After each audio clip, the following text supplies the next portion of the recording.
On a brisk autumn morning, 7 years after he vanished into the whispering expanse of the Appalachian wilderness, the remains of a man were discovered, not by chance, but by a chilling convergence of tenacity and an almost unbearable burden of dread.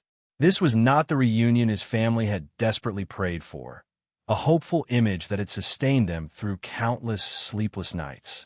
Instead, it was an answer shrouded in the unsettling silence of a forgotten place, an abandoned well, a place that offered not peace, but a stark, brutal finality.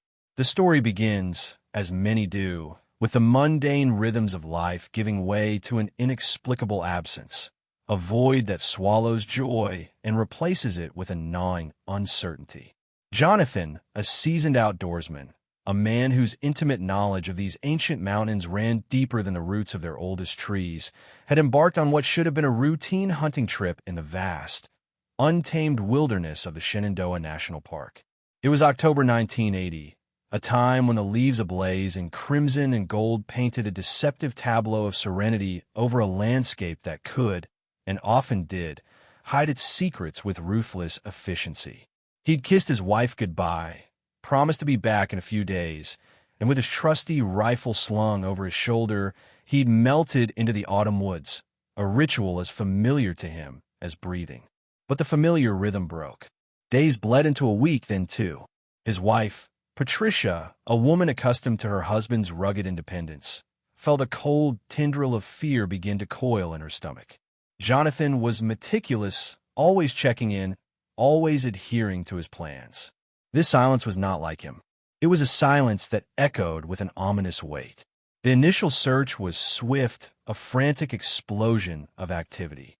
Park rangers, local law enforcement, and a small army of volunteers, friends, family, and sympathetic strangers, combed the dense forests. Helicopters crisscrossed the sky, their rotors beating a desperate rhythm against the vast indifference of the mountains. Ground teams, their voices hoarse with calling his name, pushed through tangled undergrowth, scaled rocky outcrops, and waded through icy streams. They found nothing. No discarded gear, no footprints, no sign of a struggle, no broken branches to mark a desperate path. It was as if Johnathan had simply ceased to exist, absorbed by the very wilderness he revered. The initial theory was straightforward, yet heartbreakingly common: a hunting accident. Perhaps a fall from a treacherous ridge, an encounter with an animal, or a sudden, incapacitating medical emergency. The terrain was unforgiving, and the mountains had claimed many before. But as the days turned into weeks, and the weeks into months, the absence of any trace began to gnaw at this simple explanation. How could a man, so intimately connected to this environment, vanish without leaving even the faintest whisper of his passage? The air grew thick with speculation, hushed theories exchanged in anxious tones. Did he simply wander off disoriented?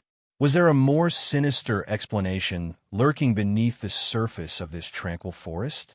Patricia clung to hope, a fragile, persistent flicker in the encroaching darkness. She refused to believe her husband was gone forever, refused to accept the mountain had simply swallowed him whole.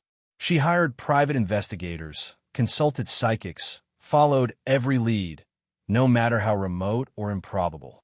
Each failed attempt, each dead end, chipped away at her resolve, yet never fully extinguished the flame.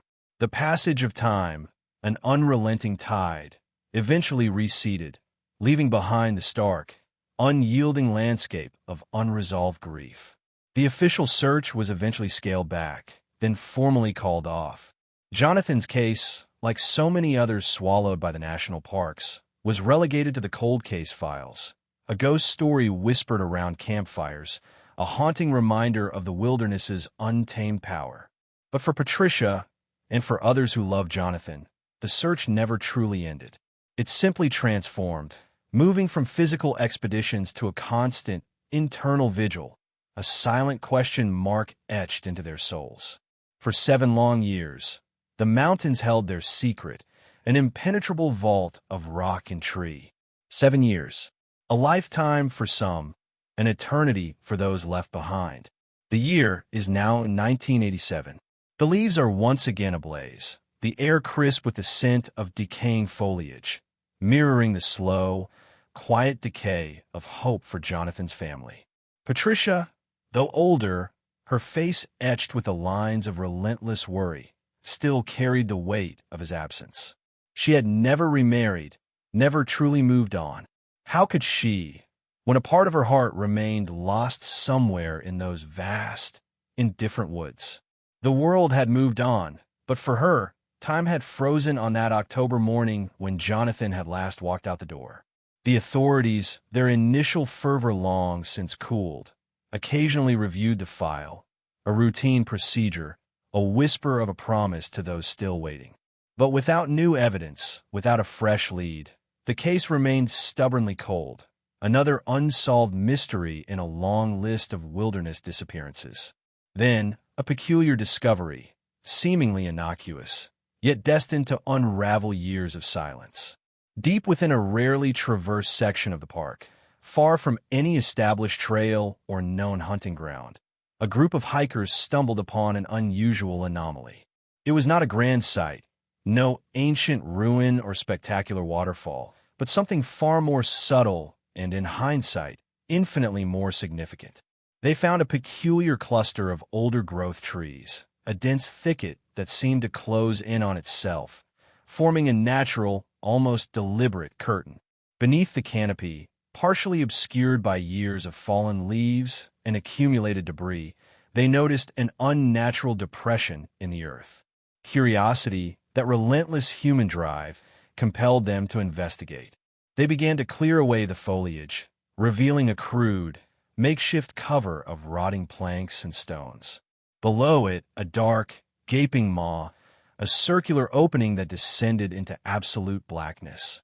It was an abandoned well, a relic from a bygone era, perhaps a forgotten homestead or an old moonshine still. The well itself was unremarkable, a common sight in these ancient hills where early settlers had carved out a hardscrabble existence. But what lay within its depths, hidden beneath years of accumulated silence, was anything but ordinary. Peering into the abyss, one of the hikers noticed a glint of metal, almost imperceptible in the dim light. They reported their discovery to the park rangers, describing the oddity of the well and the faint glimmer they'd seen. A small team was dispatched, more out of routine than any expectation of a major breakthrough. What could be found in an old well in the middle of nowhere? Perhaps some discarded tools, an animal carcass, or just an empty void. The rangers arrived, equipped with ropes and powerful lights. As they lowered a powerful beam into the darkness, the glint became clearer, resolving into the unmistakable shape of a human skull. The discovery sent a jolt of ice through the small team. This was no ordinary find. This was a grave. The immediate assumption, given the remote location and the dilapidated state of the well, was that this was likely a historic find, perhaps the remains of an early settler, a casualty of the harsh wilderness from centuries past. The bones were old, weathered, and covered in a thick layer of sediment. But as the rangers meticulously began the recovery process, carefully extracting the skeletal fragments, a small, yet profoundly unsettling detail emerged. Amongst the bones, partially embedded in the muck, they found a small, metallic object. It was a dog tag, faded but still legible. On it, etched in stark, unforgiving letters, was a name, Johnathan. Johnathan, the hunter who had vanished 7 years prior. The name reverberated through the quiet forest, shattering the prevailing assumptions about a historical discovery. This was not an ancient settler. This was a modern mystery, a chilling answer delivered from the depths of a forgotten well. The gravity of the moment was palpable. The cold case, long dormant, had just been ripped open with brutal force. The silence of the wilderness had finally broken, but the story it told was far more complex and far more harrowing than anyone had ever imagined. The discovery of the dog tag transformed the site from an archaeological curiosity into a crime scene, a grim tableau stretching back 7 years into the past. The crime scene was immediately secured, a stark contrast to the initial, somewhat casual recovery effort. The dense thicket around the well, once a natural cloak, now became a forensic barrier, meticulously examined for any overlooked clues. The skeletal remains, carefully extracted from the well's muddy embrace, were transported to the medical examiner's office, where forensic anthropologists and pathologists began the painstaking process of piecing together Johnathan's final moments. The initial examination confirmed the identity, but the cause of death remained elusive. Years of decomposition in the damp, anaerobic environment of the well had erased many of the telltale signs of trauma. The bones themselves showed no immediate evidence of bullet wounds or knife injuries. It was a frustrating, almost defiant silence from the deceased. However, one detail stood out, something that would soon shatter the initial working theory of an accidental fall. Embedded in the ground around the well, covered by layers of leaf litter and debris, investigators discovered faint, almost imperceptible indentations. These were not the random marks of an animal or natural erosion. They were consistent with drag marks, shallow depressions in the soft earth, indicating that Johnathan's body had not simply fallen into the well. He had been moved, dragged to its edge, and then, with deliberate intent, placed within its dark confines. This revelation twisted the narrative from a tragic accident into something far more sinister. An accident would have left some sign of a struggle, a natural descent, or at the very least, a body found where it fell. The drag marks spoke of human intervention, of a calculated act designed to conceal, to hide a terrible truth. The theory of a simple hunting accident crumbled, replaced by the chilling certainty of foul play. Johnathan had been murdered. The focus of the investigation shifted dramatically. No longer were they searching for a lost hunter. They were now hunting a killer. But after 7 years, the trail was impossibly cold.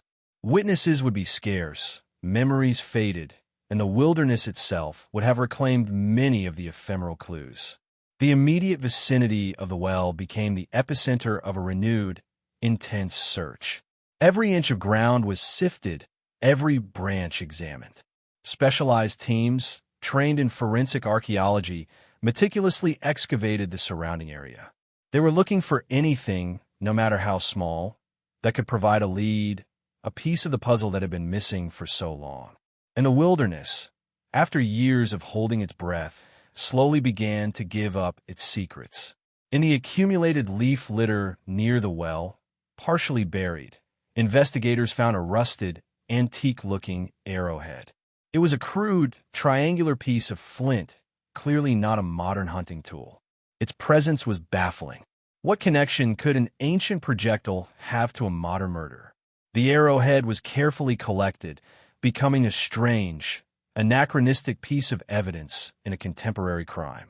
Then a few yards away, near the edge of the dense thicket, another discovery, equally perplexing. A broken piece of plastic, small and dark, resembling a fragment of an old radio antenna. It was old, weathered, and appeared to have been snapped off rather than naturally broken. It seemed insignificant, yet in the context of a long-dormant murder investigation, every anomalous object carried a potential weight. What was an antique arrowhead doing near a radio antenna fragment, both found in close proximity to a murder victim's burial site? The questions multiplied, each discovery deepening the mystery rather than clarifying it. The picture emerging was no longer just of a man who vanished, but of a man violently silenced, his body meticulously hidden in a place designed to keep its secrets forever. The presence of these seemingly unrelated objects near the well suggested a narrative far more intricate, perhaps even ritualistic, than a simple act of violence. The investigators, facing a case that had aged 7 years, understood the monumental task ahead. They were chasing ghosts, but the evidence, though sparse and cryptic, hinted at a dark, deliberate act. The discovery of the well was not the end of the mystery, but the horrifying beginning of a new, desperate search for truth in the silent, ancient woods. The artifacts pulled from the wilderness, the arrowhead, the antenna fragment, were not just objects. They were whispers from a past that now demanded urgent interpretation. The forensic team, once focused solely on Johnathan's remains, now turned its attention to these enigmatic pieces of evidence. The arrowhead, upon closer inspection by an expert in Native American artifacts, was identified as a projectile point dating back possibly several hundred years, belonging to a local indigenous tribe. Its edges were sharpened, indicating it was once a functional hunting or warring tool. Its presence at the site of a modern murder was profoundly unsettling. Was it a coincidence, a stray artifact picked up by chance, or did it hold a darker, more symbolic meaning? The antenna fragment proved to be equally intriguing. Forensic technicians determined it was part of an old, handheld CB radio, a common piece of equipment for hunters and outdoor enthusiasts in the 1970s and early 80s. The break was clean, suggesting a sudden, forceful separation from its main unit. Could it have belonged to Johnathan? Was it discarded during a struggle? Or did it belong to someone else, perhaps his killer? Each piece of evidence, rather than offering immediate answers, seemed to deepen the well of questions surrounding Johnathan's death.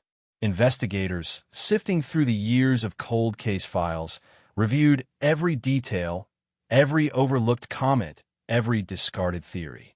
They began to build a meticulous timeline of Johnathan's last known movements.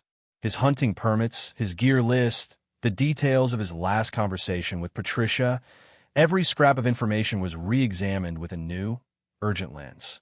They knew he was an experienced hunter, well-versed in survival, unlikely to become hopelessly lost. He was robust, in good health, making a natural death less probable given the circumstances of his discovery. The emerging picture, though still hazy, pointed towards a planned concealment, not a hasty burial after an unforeseen tragedy. The choice of the abandoned well, deep in an isolated part of the park, suggested a killer familiar with the terrain, someone who knew precisely where to hide a body that might never be found. The drag marks, the method of disposal, and the location all screamed premeditation. But who would want Johnathan dead? And why the elaborate, almost ritualistic concealment? Patricia, once again thrust into the agonizing spotlight of her husband's disappearance, provided invaluable insights. She described Johnathan as a man who valued solitude, a gentle soul who had no known enemies. He was a creature of habit, and his hunting trips were his sanctuary. Yet, she recalled one peculiar incident, dismissed at the time as trivial, but now, in the shadow of his murder, it took on a chilling significance. Several weeks before he vanished, Johnathan had returned from a hunting trip unusually agitated. He'd mentioned a strange encounter, a brief, unsettling run-in with an individual or individuals who seemed to be conducting some clandestine activity deep within the park, far from any legitimate trail. He hadn't elaborated, only expressing a vague sense of unease, a feeling that something wasn't right. Patricia had pressed him for details, but Johnathan, a man who rarely brought his wilderness experiences home, had simply shrugged it off, attributing it to paranoia or a misunderstanding. Now, her heart ached with regret over not pushing him further. Could this fleeting encounter have been the catalyst for his murder? The investigators began to explore a darker hypothesis. Was Johnathan an unwitting witness to something he shouldn't have seen?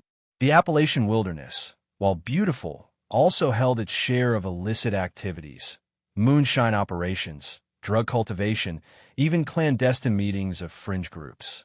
The remote nature of the park made it an ideal location for those seeking to operate outside the bounds of the law. The CB radio fragment, once an isolated anomaly, now potentially linked to this theory.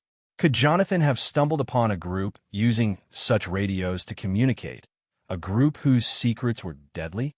The arrowhead, however, remained a stubborn enigma, seemingly disconnected from this evolving narrative of clandestine activities. Was it a red herring, an accidental inclusion, or a deliberate message from a killer with a macabre sense of symbolism? The sheer passage of time since Johnathan's disappearance meant that witnesses would be harder to locate, memories less reliable. But the murder, finally confirmed, breathed new life into the investigation, transforming it from a forlorn search into a determined hunt for a killer who had walked free for far too long. The desolate silence of the well had finally spoken, but its message was one of brutal violence and a chilling act of calculated concealment, setting the stage for a forensic and psychological challenge of immense proportions. The narrative of Johnathan's disappearance, once a cold case wrapped in a shroud of wilderness mystery, now screamed of deliberate murder and intricate concealment. The pieces of evidence, seemingly disparate, an ancient arrowhead, a modern CB radio fragment, and the abandoned well itself, began to coalesce into a terrifying new hypothesis. Investigators, armed with the forensic confirmations of foul play, meticulously re-examined the known disappearances and unsolved crimes in and around Shenandoah National Park during the late 1970s and early 1980s. They were looking for patterns, for any other instance where a body might have been hidden in a similar fashion or where an individual associated with illicit activities might have vanished or been apprehended. The park's vastness, its ancient forests and forgotten hollows, provided ample opportunities for secrets to be kept. One particular series of events, long dismissed as unrelated, began to take on a chilling resonance. Around the time of Johnathan's disappearance, there had been a localized crackdown on a small, loosely organized group involved in manufacturing and distributing illegal substances deep within the park. This group was known for its extreme paranoia and its brutal methods of dealing with perceived threats or informers. They communicated using older, encrypted CB radio channels, operating from remote, makeshift camps hidden in the densest parts of the wilderness. The fragmented CB antenna now seemed less like a random piece of debris and more like a potential link, a discarded piece of their clandestine network. Could Johnathan have stumbled upon one of their camps, becoming an accidental witness to their illicit operations? His vague sense of unease, reported by Patricia, now seemed less like paranoia and more like a premonition. The theory solidified. Johnathan had likely been murdered to silence him, to prevent him from revealing what he had seen. The choice of the abandoned well as a burial site, far from any main thoroughfare, perfectly aligned with the group's need for absolute secrecy and their knowledge of the park's hidden nooks. The drag marks indicated a swift, brutal disposal, emphasizing the urgency to conceal their crime. But the arrowhead remained an outlier, an archaic anomaly in a seemingly modern criminal enterprise. Was it a grotesque trophy, a symbolic warning, or something else entirely? Further investigation into the group's history revealed a disturbing detail. One of its members, a man known only by a cryptic nickname, had a fascination with local folklore and Native American history, often incorporating crude, symbolic gestures into his intimidation tactics. He was known to carry various charms and tokens on his person, often found in the wilderness. Could the arrowhead have been one of his? A crude, brutal calling card left by a killer who blended modern criminality with an unsettling, almost primal, appreciation for the land's ancient past? This new line of inquiry painted a far darker picture, one where Johnathan was not merely a victim of circumstance, but a casualty of a dangerous, insular world operating beneath the tranquil veneer of the national park. The emotional toll on Patricia, though still immense, began to shift. The crushing burden of the unknown was slowly replaced by the fierce, cold clarity of a pursuit for justice. Her husband had not simply vanished. He had been taken, and the perpetrators had walked free for 7 years, shrouded by the very wilderness that had once been Johnathan's sanctuary. The challenge now was to connect these disparate threads to individuals. The group in question had largely dispersed after the crackdown, their members scattered, some incarcerated for lesser offenses, others simply fading back into the shadows. The task was monumental: to locate these individuals, to resurrect dormant memories, and to compel them to speak about events they had meticulously buried. The investigators knew that without a body, the case had been impossible to prove. But now, with Johnathan's remains recovered, with the chilling evidence from the well, the silence that had protected his killers for so long was finally beginning to crack. The truth, buried deep, was finally clawing its way to the surface, demanding to be seen. The wilderness, the ancient, silent witness, had finally given up its ghost, revealing not just a missing man, but a calculated murder hidden for an agonizing 7 years. The path to justice, though long and fraught with difficulty, had finally been illuminated, however dimly, by the grim discovery in the abandoned well. The final act of this somber drama unfolded not in the vast, indifferent wilderness, but in the cold, unyielding confines of interrogation rooms, and later, the sterile architecture of courtroom. The renewed investigation, invigorated by the discovery of Johnathan's remains and the fresh evidence, meticulously traced the scattered members of the illicit group. Many were found living quiet, unremarkable lives, years removed from their past transgressions. Others were already serving sentences for unrelated crimes. The investigators understood that fear and loyalty would be significant hurdles. These individuals were bound by a code of silence, a deep-seated distrust of authority, and the lingering threat of retribution. However, the sheer passage of time also played a crucial role. Old alliances had weakened, fear had softened into indifference, and the promise of leniency for cooperation often proved a powerful motivator. One by one, individuals connected to the group were brought in for questioning. The tactic was careful, methodical. Investigators presented the evidence, the CB antenna fragment, the knowledge of the well, the explicit detail of Johnathan's disappearance. They highlighted the drag marks, the premeditated disposal, the chilling certainty that this was not an accident. The pressure mounted, slowly but surely, until one individual, driven by a flicker of conscience or perhaps the weariness of a decades-long secret, finally broke. The confession, when it came, was a torrent of grim details delivered in hushed, trembling tones. It painted a picture far more mundane, yet no less brutal, than the initial elaborate theories. Johnathan, on that fateful hunting trip, had indeed stumbled upon a clandestine camp. It was a simple, yet heavily fortified, operation producing illicit substances. He had been close, perhaps too close, and had inadvertently made his presence known. The group, paranoid and aggressive, had immediately perceived him as a threat, a potential informer.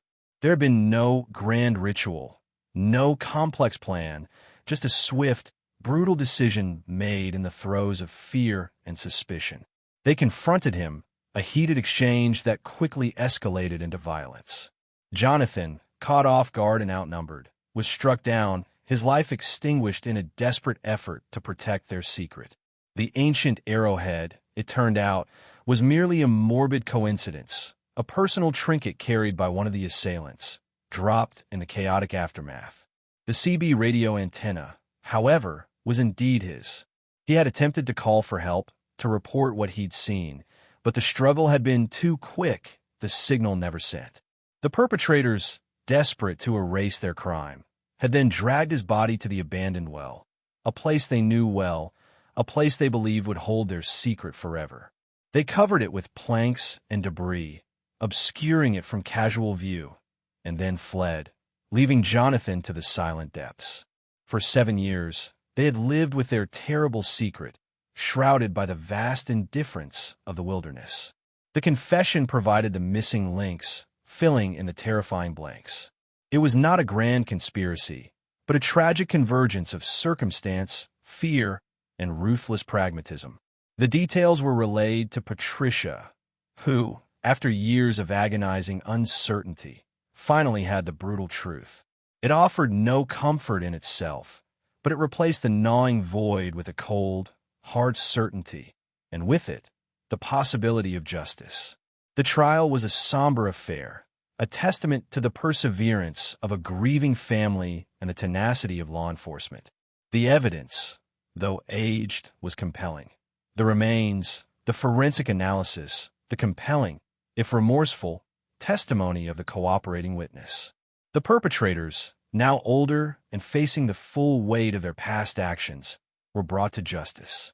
The Appalachian wilderness, which had silently held Johnathan's secret for so long, had finally surrendered its truth. His story became a chilling reminder of the dangers that can lurk beneath the surface of even the most tranquil landscapes, and a testament to the unwavering power of memory and the persistent pursuit of answers. The abandoned well, once a symbol of forgotten history, became a grave marker, a grim monument to a life tragically cut short, its dark depths finally illuminated by the relentless light of truth and justice.